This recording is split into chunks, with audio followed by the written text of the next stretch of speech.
Welcome to bot academy bio.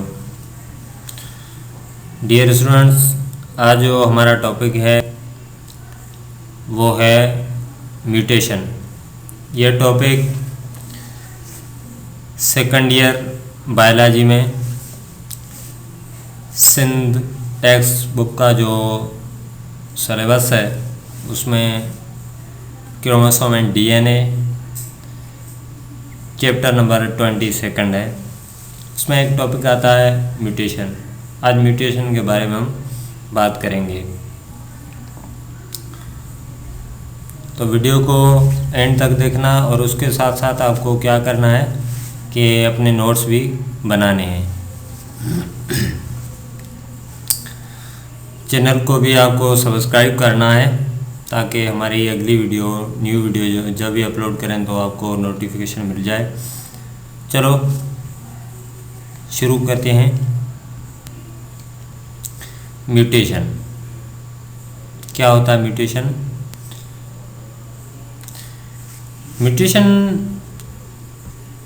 एक ऐसी change है, ऐसी तब्दीली है जो क्रोमोसोम में आ जाए या किसी जीन में आ जाए। अगर क्रोमोसोम में वो चेंज आ रही है तो या तो नंबर ऑफ़ क्रोमोसोम्स इंक्रीज़ हो रहे हैं या डिक्रीज़ हो रहे हैं, या उसकी जो शेप है उसमें कोई तब्दीली आ रही है, तो उससे हम कहते हैं क्रोमोसोमल म्यूटेशन। और अगर जीन की बात करें तो अगर जीन में कोई तब्दीली आ जाए या उसकी जो न्यूक्लियोटाइड्स की सीक्वेंस है उसमें आ जाए तब्दीली, या उसकी जो लोकेशन है ऑन द क्रोमोसोम उसमें कोई तब्दीली आ जाए, तो हम उसे कहते हैं म्यूटेशन, जीन म्यूटेशन कहते हैं। अच्छा, ये जो म्यूटेशन होती है या तब्दीली या कोई भी चेंजिंग आती है वो आती है इंटरनल और एक्सटर्नल फैक्टर्स जो होते हैं उनकी वजह से आती है। और ये तब्दीली आने से, म्यूटेशन होने से क्या मसला क्या होता है, तो जो भी कैरेक्टर्स हैं वो फिनोटाइप हो, जीनोटाइप हो ऑर्गेनिज्म का, उस पे जो है उसका असर पड़ता है। इसे हम कहते हैं म्यूटेशन।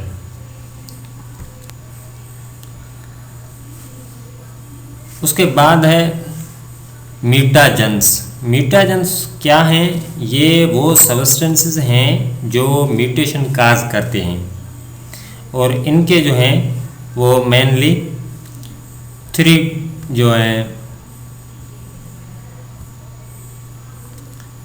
इनके 3 जो टाइप्स होते हैं उनके नंबर फर्स्ट पे है फिज़िकल म्यूटाजेंस। फिज़िकल म्यूटेजेंस वो फिज़िकल फोर्सेस हैं जो क्या करते हैं, डीएनए के जो बॉन्ड्स होते हैं डीएनए की स्ट्रक्चर में, उनको क्या करते हैं, ब्रेक करते हैं, तोड़ते हैं। मिसाल के तौर पर फॉस्फोडाइस्टर बॉन्ड है या हाइड्रोजन बॉन्ड्स हैं, इनको जो है वो तोड़ते हैं। हमें मालूम है कि 2 न्यूक्लियोटाइड्स के बीच में जो बॉन्ड होता है उसे हम क्या कहते हैं, फॉस्फोडाइस्टर बॉन्ड कहते हैं। और डीएनए के डबल हेलिक्स में जो नाइट्रोजनस बेसिस आपस में जुड़े रहते हैं, बॉन्ड हुए होते हैं, वो कौन से बॉन्ड्स होते हैं, हाइड्रोजन बॉन्ड्स होते हैं। तो अगर इनको कोई तोड़ रहा है, डीएनए की स्ट्रक्चर में चेंजिंग ला रहा है, तो वो हैं फिज़िकल म्यूटेजेंस। और ये कौन कौन से हो सकते हैं? इसमें आ जाता है gamma rays, X rays, ultraviolet rays और cosmic waves, ultrasonic waves. Cosmic wave को हम कहते हैं अल्ट्रासोनिक वेव्स। और कभी कभार जो हाई टेम्परेचर होता है वो भी इसका सबब बनता है। उसके बाद दूसरे नंबर पे आता है केमिकल म्यूटेजेंस। केमिकल म्यूटेजेंस वो होते हैं, वो केमिकल्स जो very similar to nitrogenous bases होते हैं, और वो क्या करते हैं, ओरिजिनल जो होते हैं नाइट्रोजनस बेसिस उनकी जगह ले लेते हैं, और वो क्या करते हैं, डीएनए की जो शेप होती है उसको अल्टर कर देते हैं। और केमिकल म्यूटेजेंस के कुछ एग्जांपल्स हैं, जैसे कि नाइट्रस ऑक्साइड है, मस्टर्ड गैस है, रेडियो एक्टिव आइसोटोप्स हैं, और फ्री ऑक्सीजन भी एज ए केमिकल म्यूटेशन काम करता है और म्यूटेशन का सबब बनता है। तीसरे नंबर पर बायोलॉजिकल म्यूटेशंस। अब बायोलॉजिकल म्यूटेशंस में कौन कौन से आ जाते हैं? एक तो माइक्रो ऑर्गेनिजम्स होते हैं, दूसरे बायोकेमिकल्स भी होते हैं जो किसी भी मेटाबॉलिक एक्टिविटी से बनते हैं और वो काज करते हैं म्यूटेशन को। तो ऐसे सब्सटेंसेस को हम कहते हैं बायोलॉजिकल म्यूटेशंस। अब क्या होता है, during normal physical process some errors में काज द म्यूटेशन। कभी को ऐसा होता है जब कोई भी एक नॉर्मल फिजियोलॉजिकल प्रोसेस हो रहा है, अगर उसमें कोई एरर्स आ जाती हैं तो वो भी काज करता है म्यूटेशन को। मिसाल के तौर पर हमने पढ़ा है कि diakinesis of prophase 1 meiotic cell division में प्रोफेज 1 में डायकाइनेसिस होती है, जहाँ पर जो होमोलोगस क्रोमोसोम्स होते हैं वो सेपरेट हो रहे होते हैं, उसको हम कहते हैं डिसजंक्शन। अगर डिसजंक्शन में एरर आ जाए और वो क्रोमोसोम्स जो हैं वो सेपरेट ना हो पाए तो ऐसी कंडीशन को हम कहते हैं नॉन डिसजंक्शन। और इस की वजह से जो म्यूटेशन होती है उसे हम कहते हैं हेट्रोप्लाइडी। अच्छा, इनके कुछ वायरसेस भी होते हैं, वो सब बनते हैं। मिसाल के तौर पर HIV है, वो स्किन कैंसर जो है वो काज करती है, जैसे कि कापोसी sarcoma. Types of the mutation on the basis of advantage and disadvantage, ये सिंपली डिफाइन किए हुए हैं कि एडवांटेज और डिसएडवांटेज के बुनियाद पर जो है म्यूटेशन के कितने टाइप्स हैं। वो 3 टाइप्स हैं कि कौन सी म्यूटेशन है वो नुकसानदायक है, कौन सी फ़ायदेमंद है, और कौन सी वो है जो ना नुकसान देती है ना फ़ायदा देती है। चलो देखते हैं कौन से हैं वो। सबसे पहले नेगेटिव म्यूटेशन। नेगेटिव म्यूटेशन वो म्यूटेशन है जो क्या करती है, किसी भी जानदार के बॉडी में अगर वो म्यूटेशन हो जाए, कौन सी म्यूटेशन, नेगेटिव म्यूटेशन हो जाए, तो वो उस जानदार के लिए, उस ऑर्गेनिज्म के लिए क्या होती है, जो हार्मफुल होती है, नुकसानकार होती है। और वो बहुत सारी जो है ना डिजीज़ और एबनॉर्मलिटीज़ हैं वो काज करती है। मिसाल के तौर पर सिकल सेल एनीमिया है, डाउन सिंड्रोम है, टर्नर सिंड्रोम है, ये सारे के सारे जो हैं नेगेटिव म्यूटेशन के मिसाल हैं।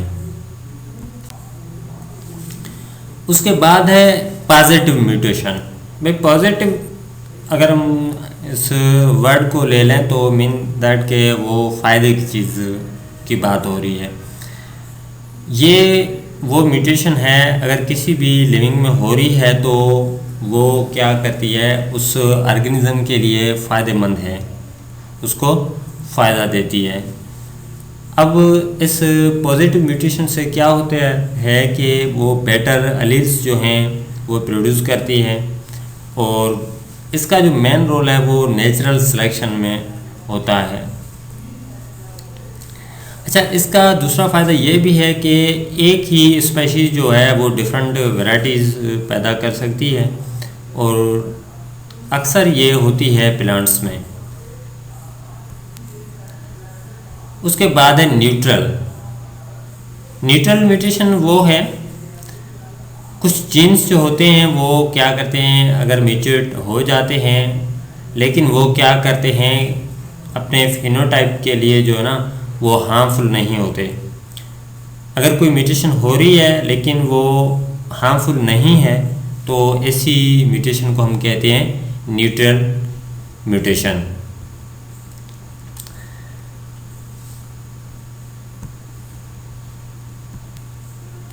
Types of mutation.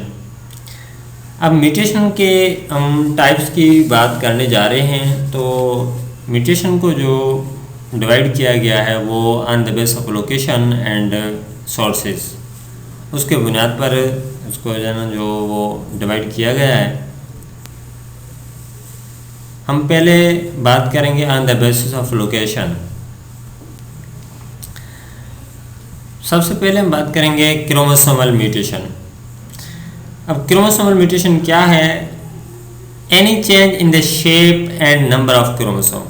Chromosomal mutation हम उसे कहते हैं कभी भी जो क्रोमोसोम है उसकी शेप या उसके नंबर में कोई चेंज आ जाए, कोई तब्दीली आ जाए, तो उसे हम कहते हैं क्रोमोसोमल म्यूटेशन। इसके जो होते हैं दो टाइप्स, एक होता है हेट्रोप्लाइडी और दूसरा होता है क्रोमोसोमल एब्रेशन।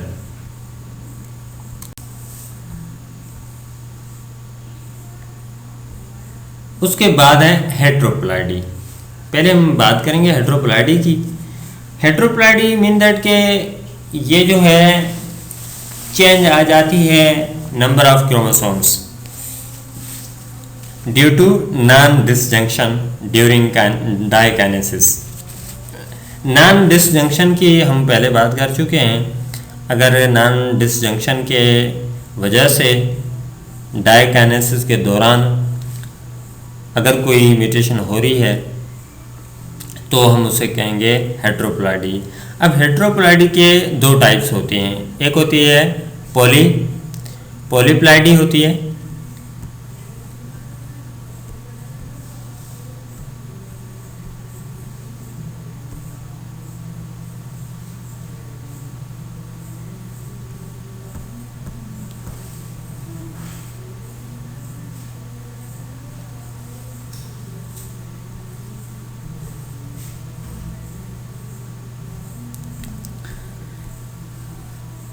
एक होती है पॉलीप्लाइडी और दूसरी होती है एनीप्लाइडी। पॉलीप्लाइडी क्या होता है?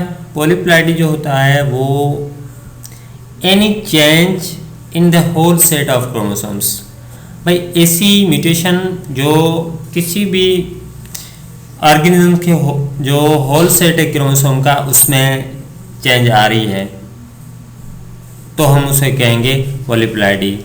मिसाल के तौर पर इस पॉलीप्लाइडी की वजह से जो डिप्लाइड है वो कभी कभार ट्रिप्लाइड हो रहा है, कभी कभार टेट्राप्लाइड हो रहा है, तो उसे हम कहते हैं पॉलीप्लाइडी। पॉलीप्लाइडी का एक जो पॉजिटिव इफेक्ट है वो ये है कि सेम ऑर्गेनिज्म में हम क्या कर सकते हैं कि डिफरेंट वेराइटीज़ जो हैं वो पैदा कर सकते हैं। ये जो होती है पॉलीप्लाइडी अक्सर जो होती है प्लांट्स में होती है। मिसाल के तौर पर वीट है, राइस है, इनमें होती है। और हमें एक फ़ायदे की ये चीज़ भी है कि पॉलीप्लाइडी की वजह से हम डिफरेंट वेराइटीज़ ले सकते हैं। एनीप्लाइडी।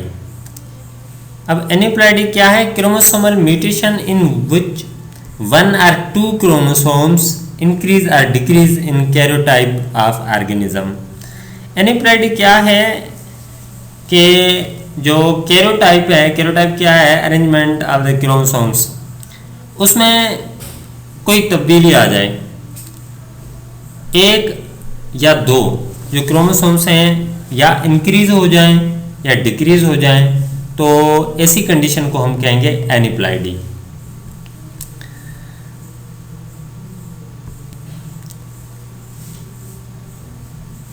अब आगे चलते हैं। एनीप्लाइडी के एक दो टाइप्स हैं, वैसे तो तकरीबन 6-7 हैं, लेकिन हमारे जो चैप्टर में दो ही डिस्कस किए हुए हैं तो उनके हवाले से हम बात करेंगे। तो पहली कंडीशन है मोनोसोमी और मोनोसोमिक। ये क्या होती है? The condition in which loss of one chromosome. ये ऐसी कंडीशन होती है जिसमें एक क्रोमोसोम का जो सेट है उसमें एक क्रोमोसोम का नुकसान हो रहा है, वो लॉस हो रहा है, तो ऐसी कंडीशन को हम कहेंगे monosomy. This monosomic mutation causes Turner syndrome. अब इसका जो मोनोसोमी का मिसाल है वो कौन सा है? टर्नर सिंड्रोम है।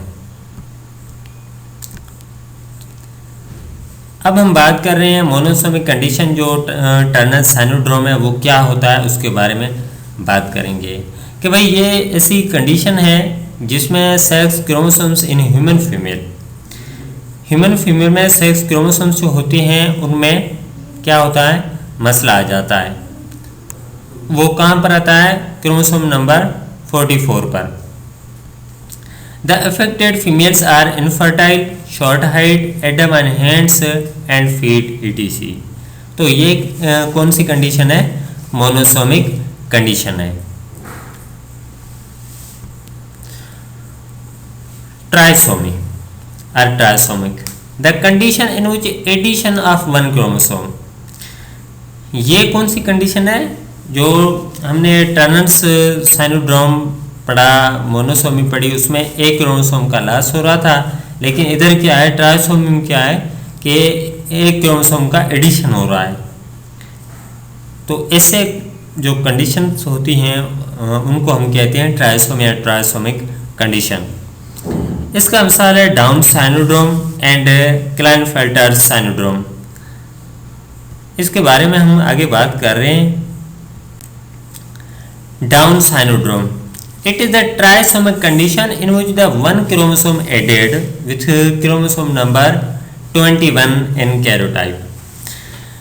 हमें मालूम है कि कैरियोटाइप क्या है, कि जो होल सेट है क्रोमोसोम्स का, मिसाल के तौर हम ह्यूमन की बात कर रहे हैं तो उसमें टोटल नंबर ऑफ क्रोमोसोम वो है 46 और उनके पेयर बनते हैं 23। अब उन 23 पेयर में से पेयर नंबर 21 में पहले से ही पेयर बना हुआ है, कितने क्रोमोसोम्स हैं? 2 क्रोमोसोम्स हैं। लेकिन मसला क्या होता है, म्यूटेशन की वजह से इस क्रोमोसोम के साथ, इन दोनों के साथ तीसरा क्रोमोसोम जो है जुड़ जाता है और ये बन जाता है 3।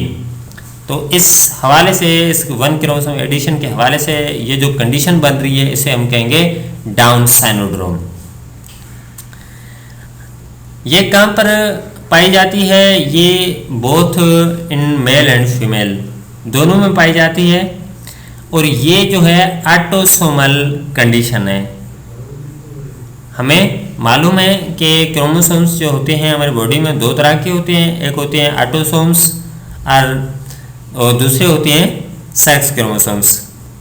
और ये डाउन साइनोड्रोम जो कंडीशन है वो है ऑटोसोमल कंडीशन। अब ये किसी बंदे में मेरिंडर्ड के मेल और फीमेल में पाई जा रही है तो उसके जो कंडीशंस होंगी वो क्या होंगी, तो उनके बारे में बात करते हैं। Affected individual shows abnormal body. अब जिस बंदे में ये जो है एबनॉर्मलिटी है उसकी जो बॉडी होगी वो एबनॉर्मल होगी, ज़्यादा डेवलप्ड नहीं होगी। उसकी जो मेंटल डेवलपमेंट है वो भी नहीं होगी। वाइड शॉर्ट हैंड्स, और उसके साथ साथ उनकी जो फिंगर्स होंगी वो भी शॉर्ट होंगी, और उसकी जो टंग है, ज़ुबान है, वो लॉन्ग होगी। और इसका जो है वो कोई प्रॉपर ट्रीटमेंट नहीं है। Klinefelter disease, it is trisomic sex chromosomal condition. ये भी ट्राइसोमिक कंडीशन है, लेकिन एज कंपेयर टू डाउन साइनोड्रोम ये क्या है? सेक्स क्रोमोसोमल कंडीशन है। इसमें क्या होता है कि क्रोमोसोम नंबर 44 पर होते हैं जो क्रोमोसोम्स, उसमें एक क्रोमोसोम ज़्यादा जुड़ जाता है। वो कौन सा क्रोमोसोम होता है? वो क्रोमोसोम होता है एक्स।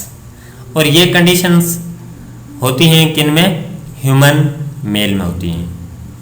अब इसमें क्या होता है? In this condition affected male has feminine characters.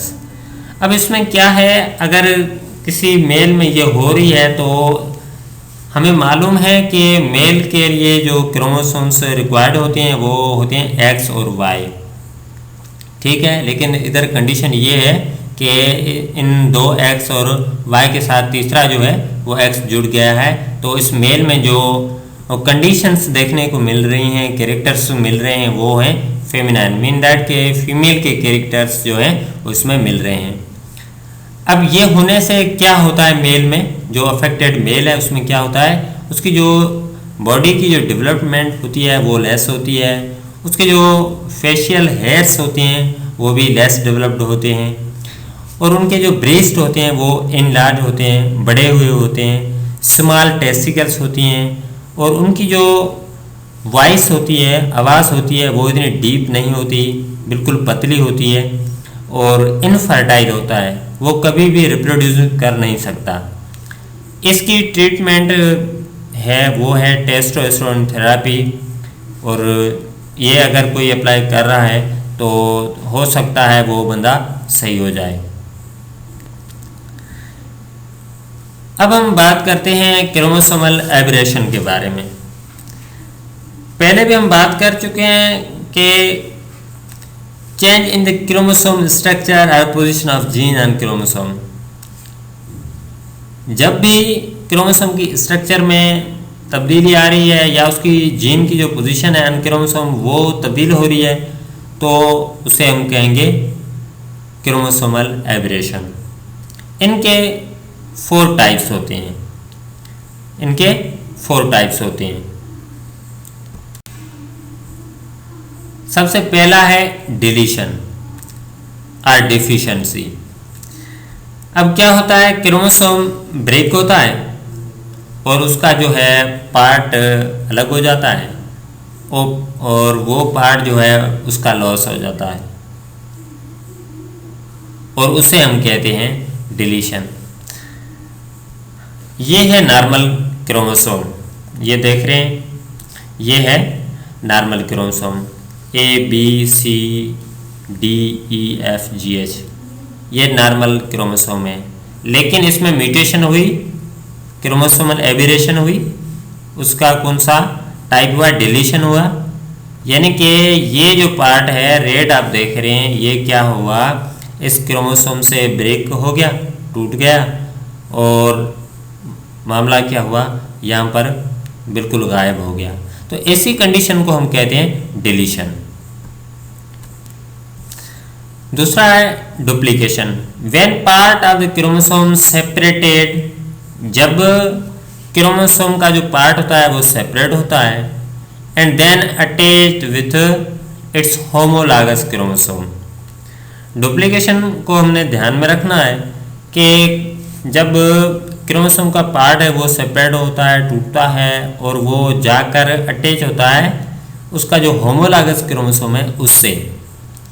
इसमें क्या होता है, genes of same character duplicated, genes जो होती हैं सेम कैरेक्टर की वो एक क्रोमोसोम से जो डुप्लीकेट होकर दूसरे पे चली जाती हैं और उस क्रोमोसोम का जो साइज है वो इंक्रीज हो जाता है।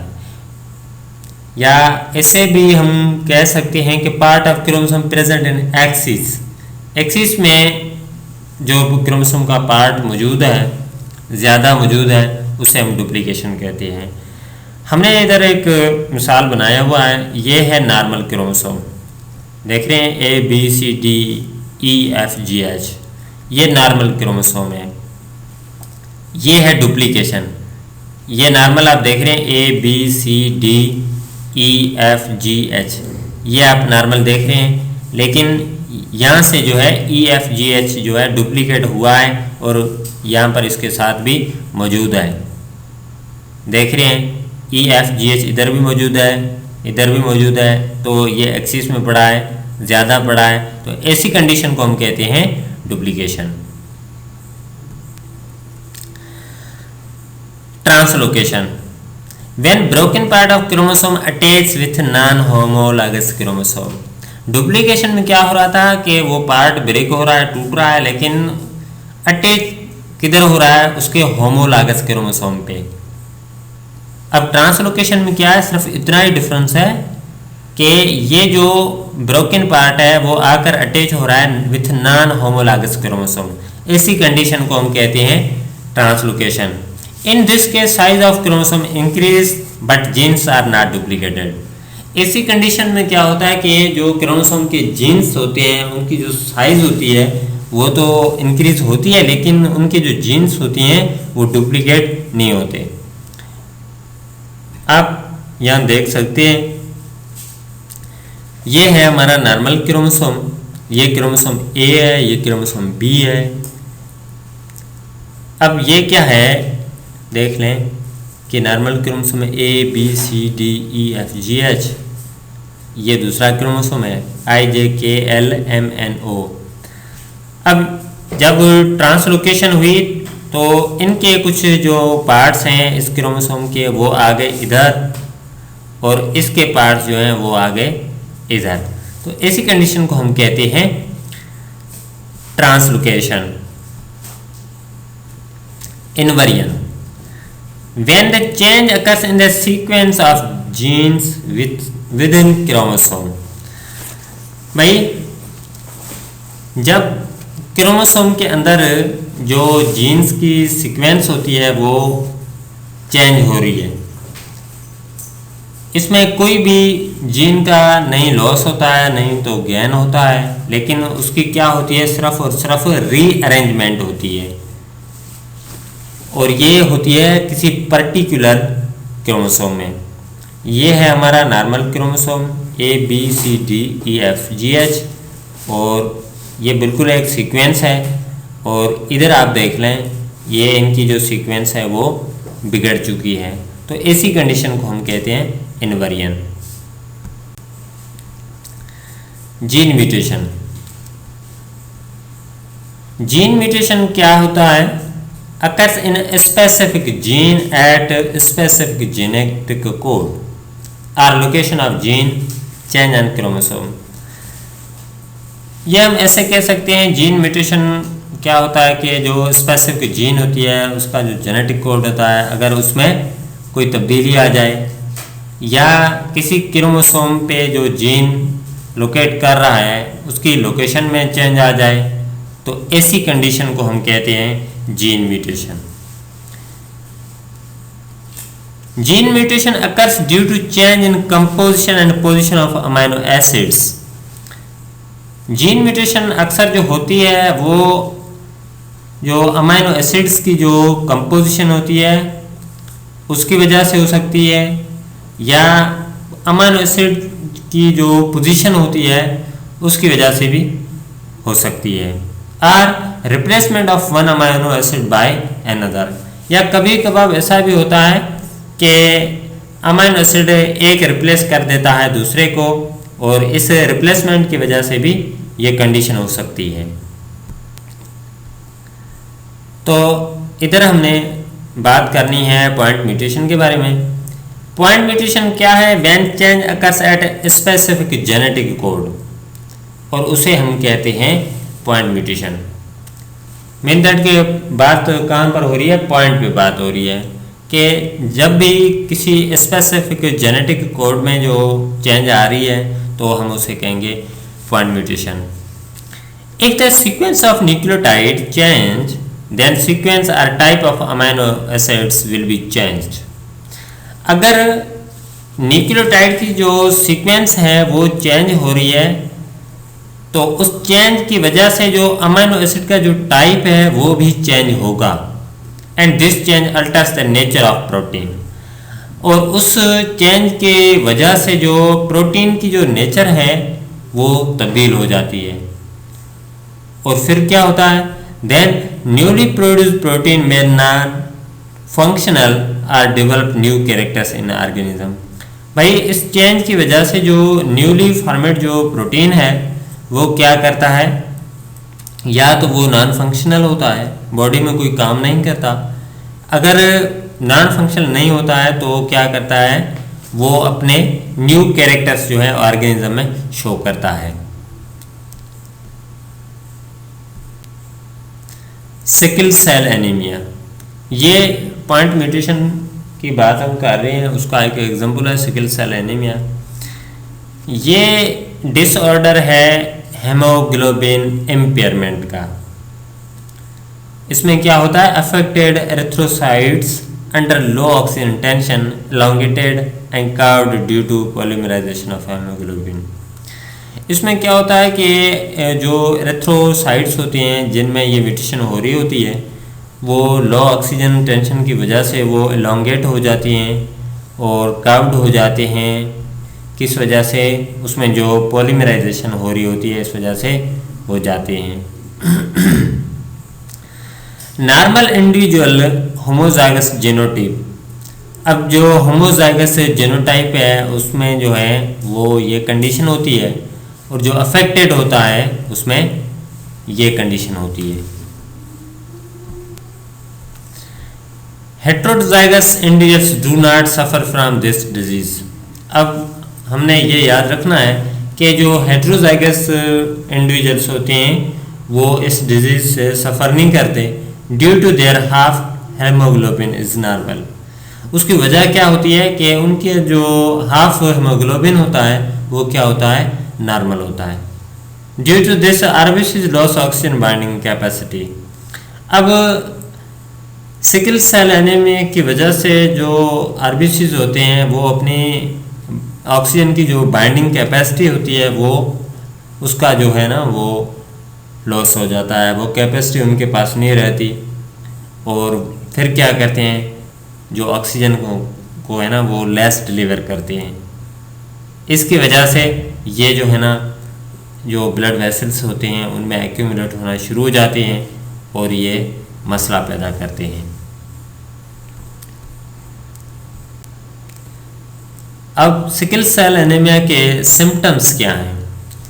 अब ये किसी बंदे में है तो वो फील फटीग करेगा, थकावट महसूस करेगा, हल्का हल्का सा बुखार रहेगा और उसकी जो हार्ट बीट होगी वो फास्ट होगी और सांस में तकलीफ़ होगी और उनके जो ऑर्गन्स वगैरह होते हैं वो आहिस्ता आहिस्ता क्या होते हैं, डैमेज होना शुरू हो जाती हैं।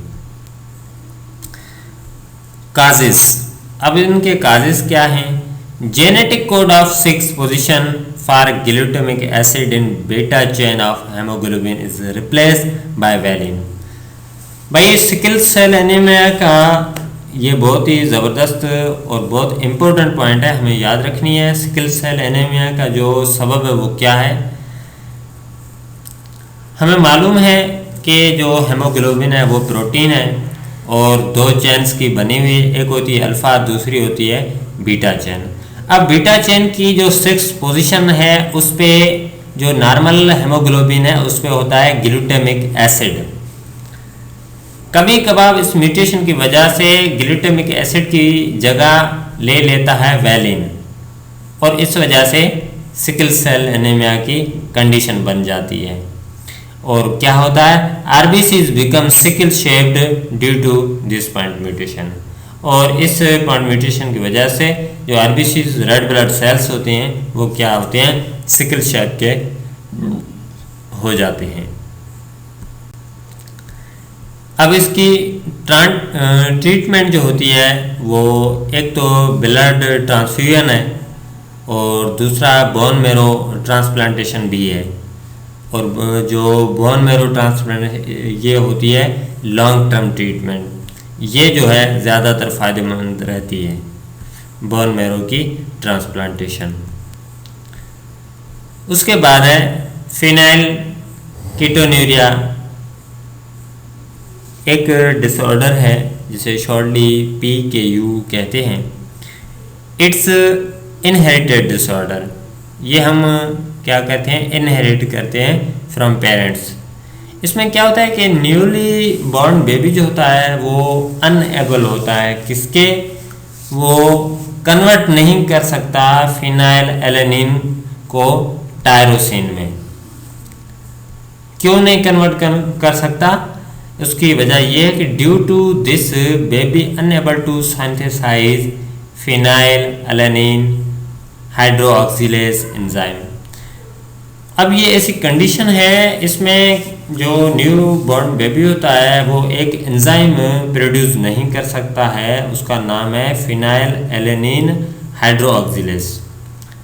अब ये एंजाइम ज़रूरी होता है कि फिनाइल एलेनिन जो होता है उसको टायरोसिन में कन्वर्ट करने के लिए। अगर ये एंजाइम नहीं है तो ये फिनाइल एलेनिन जो है वो टायरोसिन में कन्वर्ट नहीं होगा। अगर नहीं होगा तो क्या होगा, gene for production of this enzyme become defective due two point mutation. अब ये एंजाइम क्यों नहीं है, क्यों नहीं बन रहा है कि पॉइंट म्यूटेशन की वजह से इन एंजाइम को बनाने के लिए जो जीन होता है वो डिफेक्टिव हो जाता है पॉइंट म्यूटेशन की वजह से, इसलिए ये एंजाइम नहीं बन पाता। अगर एंजाइम नहीं है तो ये फिनाइल एलेनिन जो है वो टायरोसिन में कन्वर्ट नहीं होगा। अब क्या होता है, phenyl alanine converted into phenyl ketone. अब एंजाइम तो है नहीं तो ये कन्वर्ट हो जाता है फिनाइल कीटोन में इंस्टेड ऑफ टायरोसिन। होना होता है इसको टायरोसिन में, लेकिन ये कन्वर्ट हो जाता है फिनाइल केटोन में। अब फिनाइल केटोन जो है वो एक टॉक्सिक होता है, खतरनाक डेंजरस होता है मटेरियल, और वो क्या करता है, हमारा जो नर्वस सिस्टम है उसको डैमेज करना शुरू करता है। इसकी ट्रीटमेंट जो है, avoid from phenyl alanine containing diet. इसकी ट्रीटमेंट सिर्फ यही है कि जो बच्चे हैं उनको है ना, वो या हम कोई भी फीड कर रहे हैं उसको, तो उनमें कोशिश करें कि फिनाइल एलेनिन नहीं होनी चाहिए उस डाइट में। अच्छा, इसकी दूसरी जो ट्रीटमेंट है वो है लोफिनालिक मिल्क, जो एक स्पेशल टाइप का होता है और वो इन्फेंट्स के हवाले से यूज़ किया जा सकता है। ये इसकी ट्रीटमेंट है। Thank you for watching.